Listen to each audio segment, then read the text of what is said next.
Now then, people, it's Joe, it's All Leeds TV, and it's time for another opposition preview. I know we've been aiming to come to you live every single night during this lockdown to keep your Leeds United content coming, and this evening we have decided to do an opposition preview with the Seagulls social, because we have Brighton and Hove Albion at the weekend, and Ryan has agreed to come on and join us. How are you, Ryan? All right? I'm all good, mate. How are you? Yeah, good. Like I said, I live by the sea. I don't know if are you by the sea in Brighton or? I've got to admit, I'm about half an hour away, so I'm actually not. But I can be if I travel about 20 minutes. I'm by the sea. But does the snow lay? Because I live by the sea, yeah, and the snow never lays, and it's so frustrating. Yeah, literally, we don't get any snow down here. Like, it just never happens. Like, we just never get it at all. Yeah, it's so frustrating. So that's been my day, watching everyone else having fun in the snow, and I'm having watch the rain and the wet. It's not good. It's not literally good. That is spot on. Yeah. Right, so what we'll have to do then, mate, I've got a number of questions for you, as you say. Those that are watching as well, please smash a like on the video. I'm sorry it's not at 8 o'clock. I know it's the usual time, but I've got plans this evening. Oscar's got something going on, so we just wanted to bring it a little bit earlier. Get your questions in, and we'll get them posed to Ryan at the end if we have enough time. But yeah, Ryan, take me through Brighton this season. How is it? Because I know, obviously, at the start of the season, Brighton made a point of saying we're not going to sell Ben White because we're going to be in the similar sort of area in the league, and it hasn't quite panned out that way for Brighton. So what do you think's happening this season for yourselves? I think, if you watched any of our games, you'd see, we control a lot of games. We, boss possession, we have lots of shots, but I think it's as simple as the fact we aren't scoring enough goals. I mean, we're scoring goals, but in the wrong games, if you know what I mean. So it's been a very frustrating season, to say the least. I can't lie. I gave it a large to Leeds fans during the summer, especially over the Ben White thing. So it's quite frustrating for me, because I've definitely got it back, but to be fair, it's deserved. But no, yeah, it's been a frustrating season. Like, I see, we're, I think, 7th in the expected table or something ridiculous. So yeah, like I saw a tweet saying Brighton could be one of the best teams in a while to actually get relegated, which is really frustrating, to be fair. Do you think there's any chance of that? Because you are slowly creeping down there, and Fulham have started to get results, right? Are you worried at all? Are Brighton fans worried at all? I think it's natural to be worried right now. I mean, like, since we got promoted, we've definitely had a lot of fans to sort of, probably think we're better than we are, have our expectations a bit too high. At the end of the day, we're Brighton, we're a small club, probably the smallest in the league. And yeah, I've got to admit, I'm not looking great at it. Looking at the table, you see Fulham, as you say, picking up points. I think they've still got 2 games in hand on us as well. So it's a bit worrying at the moment. I can't lie. Yeah, and I know, like, Oscar's not with us tonight, but he's been banging the drum about Potter for weeks now, saying he expected him prior to Bilic. Actually, he said he was going to put some money on Potter being the first to be sacked. I'm quite surprised by that. Yeah, no, genuinely, because I used to call him out and say, I'm not quite sure you bang on there. But yeah, he's not a massive fan of Potter. So I just wanted to gauge what your opinion was on Ryan. Do you think it is due to Potter, or is it just a lack of goals at the right times, and maybe you need, someone in to help shoulder the burden for more pay, maybe? Yeah, I think, as you say, we look at, as you say, the expected table and all that stuff, and the stats and all that stuff like that, but it's hard to pin it on Potter alone. Like, you can argue, some cases Potter's got it wrong, but it's not usually his fault. As I say, we're always within touching distance of a result against the team. I think if you look through all of our games, which we've lost and drew, we've drawn so many games this season, and we've always been like, 1 or 2 chances away from winning that game, and that's what's so frustrating, because everyone's just going to look at the score and say, "Oh, Brighton lost again. Potter must be rubbish." But it's not like that, really. I don't think. No, definitely not. I rate him, to be fair. Like I say, I think he's decent, and he's trying to play some decent stuff, right? Yeah. And like you say, you're in the majority of games that you play. It's just it's a bit like, I'm not comparing you to Sheffield United, but I do think, like, them possibly going down as the worst team ever in the Premier League, I don't think it's actually true, really, because they're in all the games, if you know what I mean. Yeah, that's true. That's true. Yeah. So I seen this week at the start of the week, obviously prior to the Man City game, that I think you had Lallana, Welbeck, Connolly, Lamptey. Obviously, I think Ben White had gone off. I think Ben White had gone off against Newport, but he played against City, so he seems to be all right. But yeah, when I seen that, I'm not going to lie, Ryan, I was like, oh, I'm really confident for this game now. Like, what? Who is it? You know, who's on the injury list currently? Is it still them? I think everyone you said. I think you missed Jahan Bash maybe. I think Basuma's back for the game. He had a 1 game ban. But yeah, it's frustrating really because, we signed Lallana and Welbeck, you pick out. And on their day, they're class players. Lallana in particular, makes our team cog. But when he's not injured, when he's not playing, it's a big miss. And I think the trouble is with him, you only get 45 minutes out of him a game. And that's what's so frustrating. And as well with Lamptey, another fantastic player. Like anyone can see that. But yeah, it's annoying. But, what can you do? That's the nature of football, unfortunately. Yeah. I mean, we've had our own injury woes, to be fair, but we seem to be back. Yeah, to a pretty decent level come the weekend, which is brilliant to see. Great, great. Yeah. Llorente back, Cooper fit, Tyler Roberts fit. So yeah, we're pretty much a full bill of health. The only absentee, and it's a massive positive for Brighton, is the fact that Calvin Phillips is suspended. I saw Phillips. Was Meslier out as well? I thought I saw. No, do you know what it is? Leeds United Twitter, Ryan. The other week Bamford was out, and everyone was saying Bamford's out. We get the press conference, no, it's not. And then the last few days, it's Mellier's got COVID. Someone starts off a rumour, and it catches like wildfire. I get you. Yes. So Meslier is totally fine, and he will be playing. And for anyone in the comments, I'm a big fan of Meslier. To be fair, he looks good.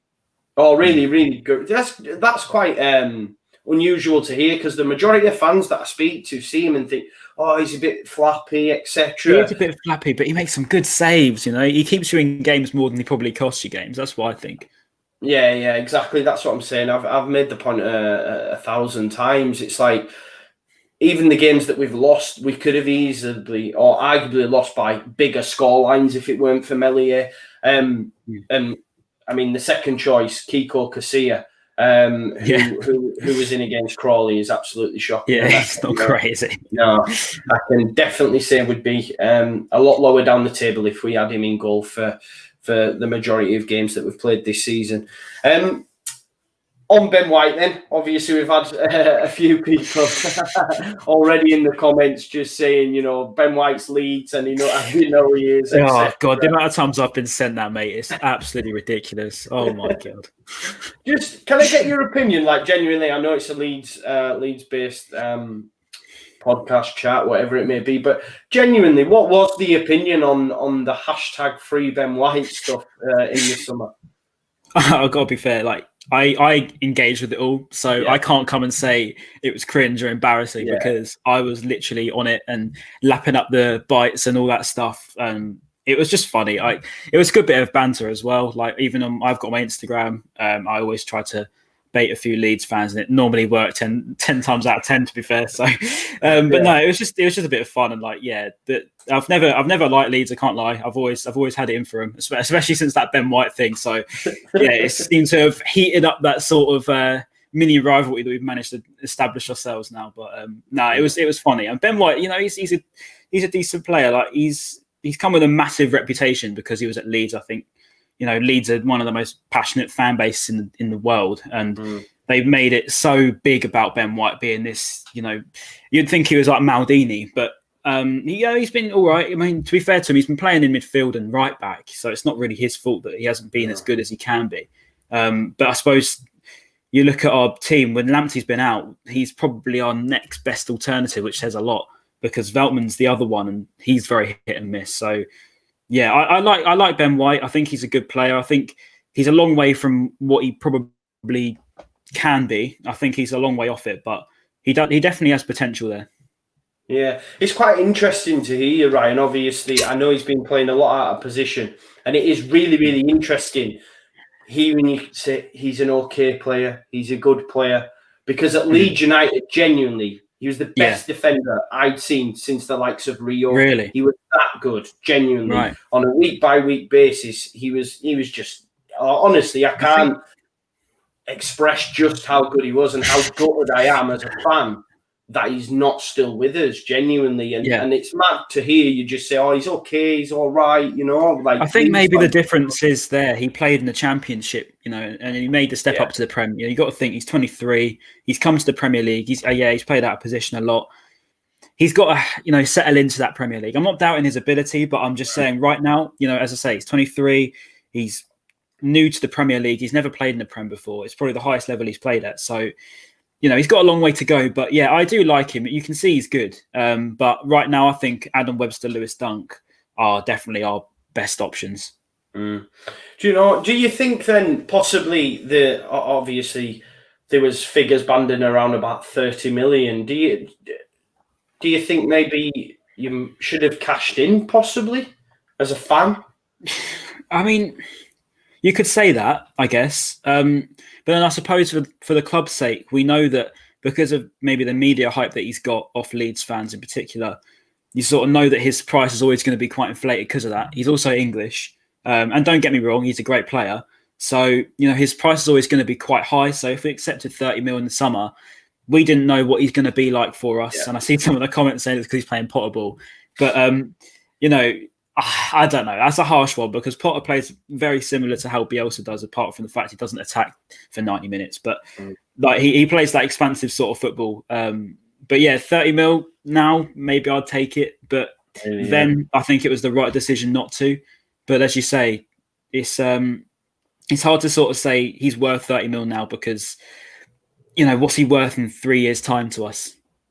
Yeah, that's the thing in as well. And I guess the worst thing that could happen, obviously, would be for you to go down as well. And I've seen today you linked to getting Lamptey on a new deal. And do you think that's again a bit of a fail safe just in case? Are they looking at it like that so that if because obviously Lamptey now is going to have regardless of whether you stay in the division or not. If you stay in the division, Lamptey's still going to be wanted by some serious clubs, right? Yeah, definitely. He's been absolutely fantastic, and I can't believe Chelsea let him go, to be honest. But no. Do you think the whole purpose of just getting him on a deal so that when the offers come, you can demand a bigger fee? Yeah, I think that's definitely a reason. Also, I think, you know, with Lamptey, again, he's a very young player. He knows that he can play. As I say, I always say with Lamptey, there's not many players like him out there in the sense of his pace, athleticism, the way he plays football. There's not many right backs out there that can sort of replicate that. And that's why I think he will go so far. So I think with him signing a new deal, although I don't think he should ever be playing Championship football, I wouldn't be surprised to see him stay for another year just because, you know, he said it himself as to how much he loves the club now because, you know, if it wasn't for us picking him up, he could still be rotting in that Chelsea team in the reserves, never getting a game. So, you know, we gave him that sort of platform. He's exceeded anyone's expectations, to say the least. So I think maybe, would he stay? Potentially. Is it a cash-in deal? Possibly as well. You know, it's hard to call at the moment because, you know, it's a long second half of the season to go. Yeah, he is really a standout player for me. I think he's been absolutely unreal this season. Yeah, definitely. And you bang on, Ryan. I mean, I'm not Chelsea's biggest fan, and they're so guilty of doing that, you know, like getting young players and keeping them. They just sign players for the sake of it as well. Yeah, it's mad because what happens is, well, we had a couple of them on loan when we were in the Championship, and they have no real fight for it because they've been put on like 5-year deals. They're earning 20-30k a week, and Chelsea just do it on the basis that they might be able to sell them at some point for a little bit of profit, you know? Yeah, and that's the credit to Lamptey, to be fair to him, for making that decision to leave. Because I think Lampard tried to keep him. He tried to offer him a new deal. He rejected it because he said, look, Reece James is playing. I'm not going to realistically start. Let me move. And that, to be fair to him, you got to give him credit. Yeah, 100%. There's a case now that he's gone out and got game time that he could challenge, but prior to that, he was never going to get that chance to actually challenge, was he? So yeah, it's a great move on Lamptey's part. So just on Brighton then on the weekend, obviously you got a great result played a decent performance against City midweek. Obviously it's a great result, but it was a decent performance. It was one that I was looking at thinking, if they're on the end of a hiding here, then we've got them at the weekend. It's positive for Leeds. But what can we expect from Brighton in terms of personnel come the weekend? Did a few players make a debut against City? Sorry, what was that? I lost you a bit there. Did a few players make the debut against City? Yeah, we had Raider Kadra come on, who's one of our youngsters. I think we signed him from Dortmund back in the summer. So he looks good. Percy Tau as well. He made a full start. Who we signed 2 years ago. It's his first start after 2.5 years, I think, since we've signed him. But he had to go on loan for work permit reasons. But he looks really, really good, to be fair. And so does Kadra. He had a little spell. He looks okay. But yeah, that Percy Tau does look like a bit of a threat. And, if you ask me what team are we going to play, oh, mate, it could be anything. With Potter, I absolutely have no idea. We change our lineup every week. But I know you'd think of the sort of standard Sanchez in goal, Lamptey's out, so we'd probably Veltman, and then you'd probably think White, Dunk, Webster, March, you'd like to hope, and then the rest of it's a bit of a hit and miss gamble, to be fair. One player I am worried about is Morphy. He's got a pretty decent record against Leeds United, and we have a little bit of needle there, especially from his time at Brentford, and he's someone that does concern me. How do you think he's adjusted to the Premier League? I know he's been away a while now. But... he's been for the last year and a half. He looks good. Like, you can tell he's a good player. Again, he's a young one. He's good. He needs to be more clinical, I'd say. I like the way he holds it up as well. That's probably his best trait, the way he holds the ball up. Considering he's only like 5'7", he's a very strong guy. But yeah, probably needs to be more clinical. But he's definitely that wind-up merchant that you sort of want against a team like Leeds as well. You want to sort of wind him up a little bit, get on the wrong side of him in a good way. So, yeah. Yeah, I'm just looking at this comment here from Liam, who says, "Are you doing a live tonight, Joe?" Correct me if I'm wrong, Liam. We're live now, buddy. We're live now. So this is it. Yeah, this is your live. I know it's not the usual time of it. My apologies, but life's got in the way, so we brought it a little bit earlier for you. Ryan, what have you made to Leeds this season? Honest assessment. I know you said you've got that little bit of disdain for them. I understand it. A lot of clubs do.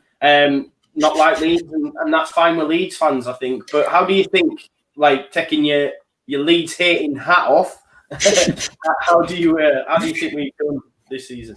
Oh, listen, I'll give credit to them. They've come up, played that sort of football that you've heard 100 times from every single reporter out there. But they've come up and done really well. To be fair, it hurts to say, but they have.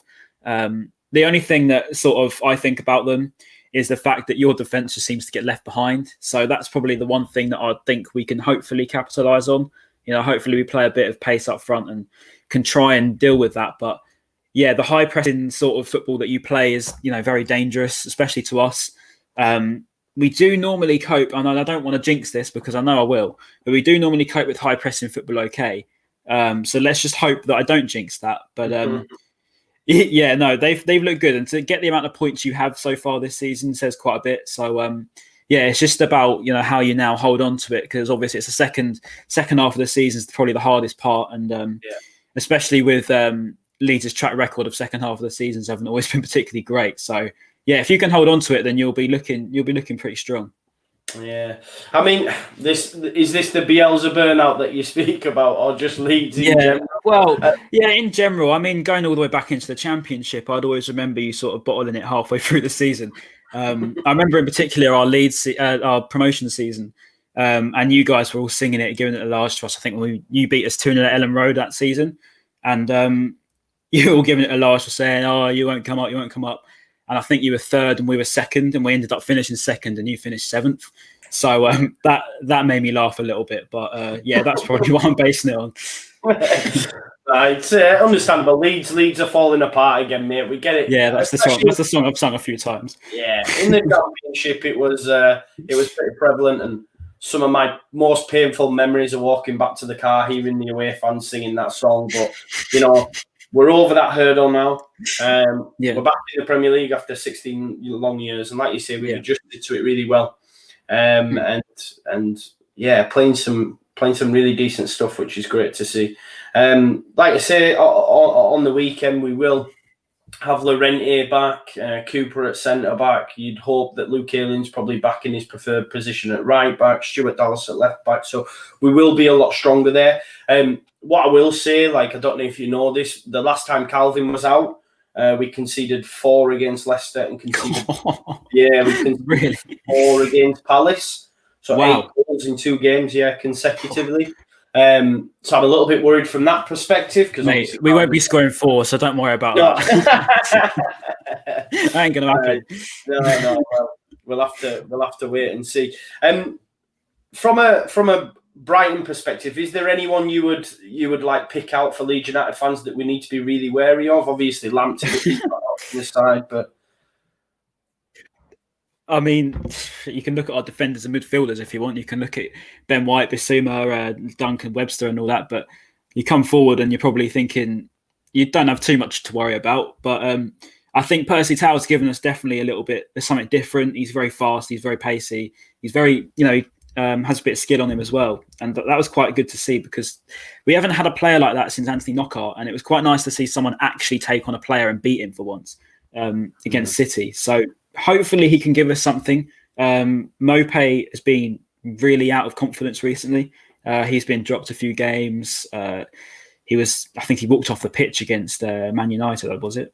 Something like that. So yeah, he's been right off it, but hopefully he can come back. And say he's got a bit of a good record against Leeds. Looking at our other players, Trossard, you probably don't have too much to worry about, mate. And oh really? He started the season flying. I remember against Man United, he hit the post possibly more than any other player in a single game or something. Exactly, he hit the post. He's not scored, and that basically sums Trossard up. Really, if he has a good one, he's brilliant. He's really, really good. But more often than not, he seems like he's just not interested. His shoulders are down. He seems really and when he's on his game, as I say, he's probably one of our best players. But it comes around all too little for me, and I just need more consistency going, especially going forward. But Bissouma, probably our best player at the moment. Him and Dunk, probably the best players. Cool.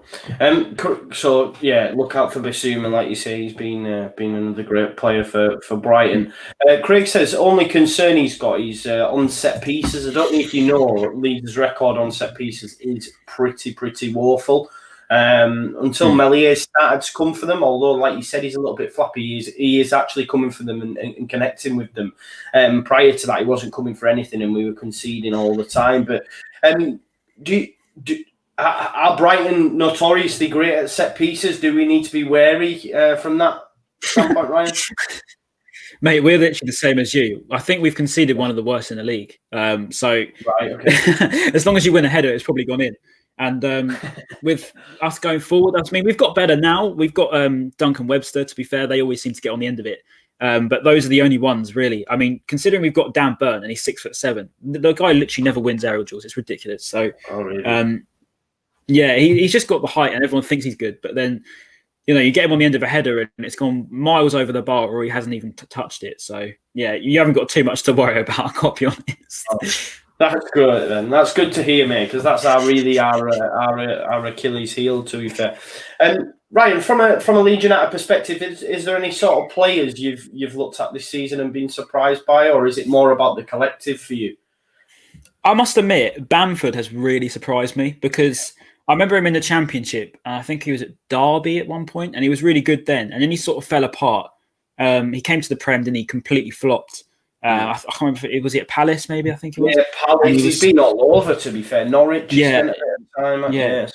And he was really poor. And I was thinking, are Leeds really going to come up with just Bamford up front? And I remember having a conversation with one of my mates, and I said, Leeds will come down if they can't, get a better player than Bamford. And when I saw you sign Rodrigo, I was thinking, he's not the best goal scorer.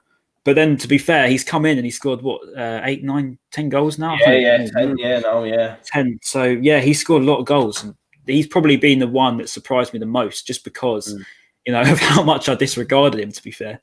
I think you're not on your own there. A lot of Leeds fans would be, in the exact same bracket, Ryan, to be fair. I think he's surprised us all, and I'm one of them as well. He's made us into believers anyway, put it that way. He's been on fire. And that hat-trick against Villa was just pretty special, to be fair. Yeah, so, it was a good one as well. Yeah, it was some great goals. So, Ryan, what we thinking score prediction-wise for the weekend? I must admit, I don't know. I'd like to think, because it's going to be like a bit of a cup final, really, isn't it? Because we've played Man City, we played well, so now we're coming up to a game where, you want to get some points, really, because we haven't won a game since November in the Premier League, so we need some points. And I'm looking at Leeds, and I'm thinking they can be really dangerous, but then they can also be really poor defensively. And I've seen, obviously you lost to Crawley.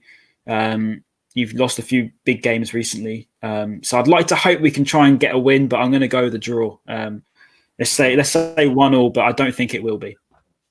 It doesn't sound like you're full of confidence, Ryan. Mate, I'm playing it safe so that I can't get, clipped up and then send it to me for the next 3 weeks. Honestly, I'm really, really confident for this game. I am. Okay. I seen the players that were out straight away. I was like, right, that's a huge, huge plus. Leeds, yes, we've conceded quite a few against the top teams, but we seem to be putting the teams that are in or around us or just below us away. We scored 5 against West Brom, 5 against Newcastle. I look at Brighton and I think I do think we can be got at. And obviously the loss of some key personnel. Do we expect Ben White to play in midfield then as well? Mate, your guess is as good as mine. It could be anything. I'd like to think he would be, right-sided centre-half, but with Potter, I honestly could not tell you the team. If I tried to guess the starting 11, I'm going to get it completely wrong. I think we might be able to see Alexis McAllister. I really hope, because he looks really, really good. Him and Bissouma in midfield, maybe Proper.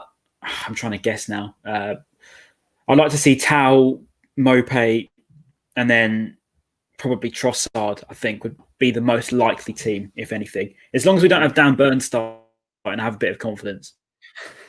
I did see someone put in the comments earlier, Dan Burn is absolutely woeful. But no, I think... He's not great. He's not great. I think Ben White will be up for it, surely. He'll want to put in a good performance. Surely. Yeah, you'd hope so, wouldn't you? Yeah, you would, wouldn't you? Definitely. He'll want to put in a good performance, man. The thing is with White, you've got to play him in his best position. Yeah, that's the thing. The thing is with White for him, I always think, does he... Because it's gone over my mind so many times that I've watched Ben White since... I remember watching him 2017. We were in a cup. I instantly picked out him and Jason Malumbi. And to be fair, I thought Malumbi would do better. And I said, these two boys look really, really good. And I remember he went out on loan to Newport and I kept getting sent stuff saying, this boy's good. He went to Leeds. My fear is that he likes Leeds probably more than any other team he's been at, purely based on the way that he plays. It seems to me like genuinely, and I'm not just saying this because I'm on a Leeds podcast, I genuinely think he wanted to stay there. Whether or not it's true, I could be completely speculating, talking rubbish. But to me, it just doesn't seem like he wants to be here. I could be completely wrong, because obviously, he's a Southern boy. He's always been down there on the South Coast. But to me, I mean, if I was Ben White, I can't lie, and I was having thousands of Leeds fans singing my name and love me like that, why wouldn't you want to stay, Yeah. So... I don't know. It depends what Ben White turns up. As I say, he's a very consistent player. I'd like to see him in centre half, but we'll see. You make a huge point, man. You bang on the money, I think, as well. And I think the fact that him and Calvin struck up such a relationship as well, they seem to really get on. So. I know. He still posts about him now, doesn't he? Yeah, exactly. And I think that's the sort of thing that I mean. It's like, go on, what you said. Yeah. No, I just think as well, though, I think the ship sailed. Like, as much as I'd love him back, the fact that we've gone out and bought Llorente and bought Robin Cork, I think even if he was to come available at some point, I just don't think Leeds would go back there. Surely not, because they just have an abundance of centre-backs then, Suppose so. But then I guess if he was that good for you, why wouldn't you want him back? I think if he does truly like it at Leeds more than he likes it at Brighton, why wouldn't you get him back? I mean, if he was that good, Yeah, true. You make a good point. I just think he'll go higher up the pyramid, mate. I still think I think he'll end up at Liverpool for me. But I don't know. It's just mad how the difference is between the Leeds fans' opinion and obviously Brighton's opinion of him. But yeah. I remember all the Leeds fans were telling me, "Oh, you've never seen Ben White play before he played for Leeds, and Ben White made his life at Leeds." And I was like, "Mate, I've literally been a Brighton fan since I can remember. So I even watched all the youth games, and I remember Ben White playing." And it's hard to say great, and that's why, because it's like, this is on the Leeds podcast, but I don't know if he's a bit overrated, because that's probably a really controversial opinion. Massive. I feel like he's been a bit too overrated, and I don't think he's that, if you know what I mean. Ryan did cut out in and out there on the Wi-Fi, but I got the main point. The main point was he thinks that because he's been at Leeds, he possibly is overrated, which us Leeds fans won't have a bad word said about him. We think he's absolutely brilliant. Like I said, probably the best I've seen since the likes of Rio. So we'll have to wait and see. Hopefully we'll get him back at some point, mate. But from a score prediction standpoint, I'm really, really confident for this game. I know you said for a draw. I do think we might win the game and win it well. I'm going for 3-0. Ryan, which I'm 3-0. Yeah. No, seriously, I'm that confident. But I'm that guy though. I'm that guy on this podcast, YouTube that we have. I'm the ultra confident one, you see. So I'll always say that. But Ryan, thank you so much for coming on, mate. It's been an absolute pleasure. No, where can we find you guys? Will you be doing something after the game, or? Yeah, we'll be doing a video on Seagulls social. I've got Talk Seagulls as well on Instagram, and then obviously my Twitter, Ryan Adset. So yeah, that's me. Cool. Make sure you check out Ryan's stuff. Like I say, I know I always like to listen to the opposition. Whether you want to check me out, I don't know, because I'll be baiting you all on Saturday. So fair play, mate. At least you're honest with it, Ryan. But know that all these people that watch this video will be baiting you once we win the game. Yeah, so true. I'm waiting for it. Don't worry, I'm waiting for it. So make sure you check Ryan and the Seagulls socials out, guys. Thank you so much for tuning in. As always, smash a like on the video. We'll see you tomorrow for Before the Whistle Blows. Then, of course, Saturday is game day, so we'll be back for a watch along on the channel as well as we spank the Seagulls. Oh no! We'll leave it there. Cheers, Ryan.